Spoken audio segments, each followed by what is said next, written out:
everything has to be in. Got feedback all of a sudden, Zoe.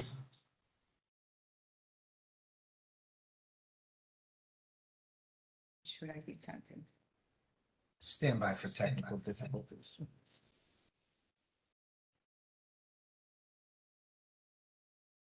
Thank you. So if you have one food truck, everything needs to be self-contained in the food truck. For example, no tables, no chairs outside. However, and that is very important to understand, that if there is a special event where there are 2 or more food trucks, then that special event needs to undergo a city process. And yes, they could have some of these chairs or tables outside the food truck. So there is a big difference of having only one food truck or having 2 or 3 then is an event. So that is section 4. Section 5, food vending.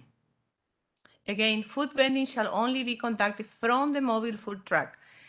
So what means is if there is only one food truck, the person who handles the food needs to be inside of the food truck. They cannot have a little table or cooking outside and just serving from there, unless it's a special event. So special events open more possibilities, but also special events undergo other type of requirements, which we also will present later on.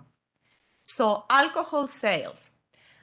I am not sure if you recall this, but when we brought in November, the proposed ordinance at the time was not allowing alcohol sale. So after the discussion, we heard very clearly why not. So now this proposed ordinance is allowing alcohol sale. Obviously, we have to be in compliance with all the state alcohol license requirements. So that's one of the changes with regard to the ordinance that was proposed back in November.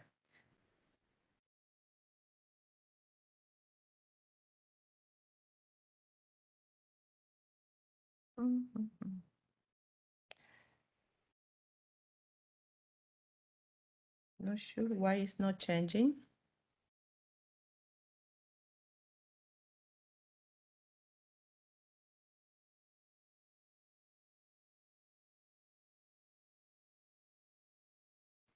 Thank you. Also, let's talk about conducting business in public right-of-way. So the mobile food truck, except for ice cream trucks, shall, per this ordinance, is proposing, shall not conduct businesses or operate in the public right-of-way unless it's approved as part of the city special event and with the written permission of the Seminole Improvement District. So one food truck alone cannot be parked on the city right-of-way. If there is a special event with more than food trucks, then it could be allowed, but obviously has to be permitted by the city and said. So section 8, conducting business near a street intersection or pedestrian crosswalks. A mobile food truck shall not be located within 25 feet of any street intersection or pedestrian crosswalk. So unless the responsible party has obtained a city-issued special event permit. So this is just for safety, so we don't want a food truck very close to a corner. So that could be somebody is walking. So this is just for safety standards, unless obviously it's a city event, it's a special event that has been reviewed and approved by the city. Section 9, interference with vehicular and pedestrian traffic. A mobile food truck shall not impede ingress or egress of other businesses, building entrances, or emergency exits. So this is very important because many times, oh, it's a food truck event, and that might be actually blocking an emergency, entrance to a plaza or something. So that's very clear in this ordinance that when someone wants to have a food truck, we will be reviewing that it's not blocking any of those the flow vehicular or pedestrian traffic. Parking requirements. So the property on which the food truck is parked during active operation must also provide parking for customers of the food truck. So the mobile food truck shall not be parked in a fire lane that will be blocking a fire hydrant. Also should not be parked at an ADA parking space, or also should not be parked in any driveway aisle or no parking zones. So there are a lot of requirements with regard to where can a food truck be parked. Now we would like to discuss these two options with this board / city council. As you know, when there is a site plan that comes in front of the city council and is approved by city council, for example, the Publix Plaza, when the site plan is reviewed, there are a specific number of parking spaces that is in compliance per code requirement. Each site plan needs to comply with number of parking spaces. So this is the part where we would like to listen your input, because there are some municipalities that will adopt option 1, which is on-site parking requirement shall be maintained for the principal use of the property. So basically, on the, let's say again, the public plaza or here on 7-Eleven, no, there will not be allowed to park a food truck, because those parking were approved specifically for the use of 7-Eleven, for example. So except if there is a special event, and then obviously it's completely different, so that's option 1. Option 2, so basically the important part of option 2 is that number 2, the responsible party demonstrate that the mobile food truck use of required parking spaces will not negatively impact the parking of any other use, which may be demonstrated through a parking study, and also the permission of the other uses relying on the common parking lot. And this is the part. For example, let's talk about the Publix Plaza. Publix Plaza has a set number of parking spaces. So, and that was approved per council and is per the required code.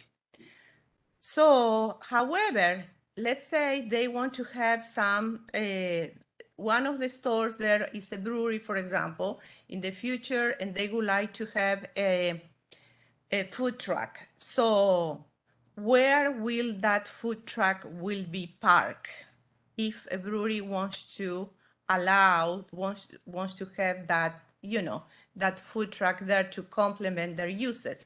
So if we go to option 1, basically, if that if that shopping plaza has exactly the numbers of required parking spaces, that will not be allowed, period. If option 2, that might be accommodated per a parking study demonstrating, and maybe at night there are some additional parking spaces, and also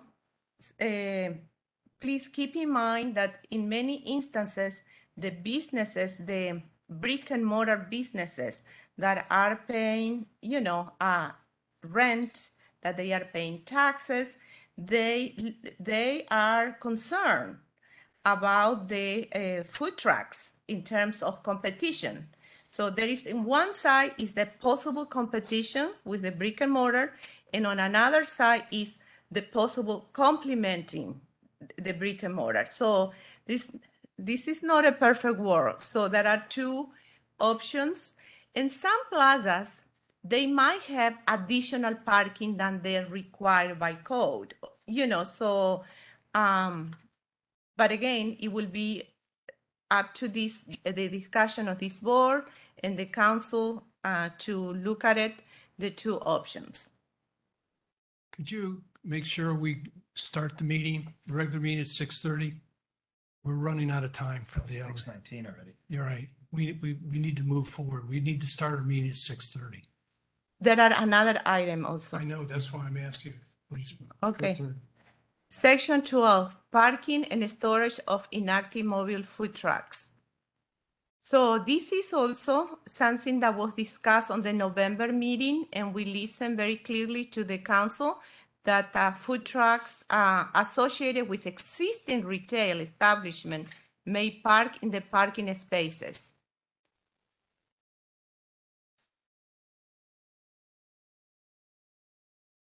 Noise limitations, as you know, we have a noise ordinance. Restroom facility.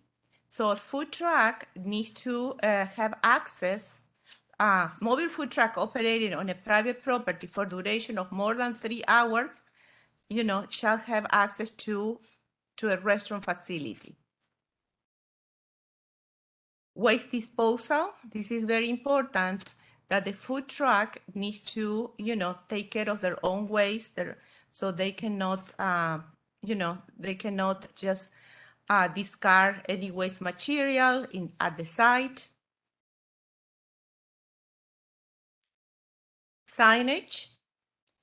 So there are provisions with signs that are being proposed here. So basically, this ordinance is saying, yes, there could be a sandwich board located in a place where does not impede pedestrian or vehicular traffic.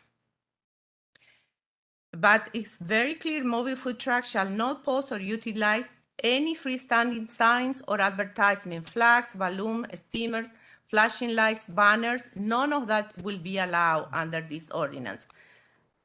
For example, right now at the corner, there is a food truck that has those flags, and that with this ordinance will not be allowed. So food truck special event requirements, the gatherings of 2 or more, class 1, class 2, or class 3, that will be a special event. So that's what we were talking about through this. If you only want to have one food truck, that does not qualify as a special event. It has to be 2 or more.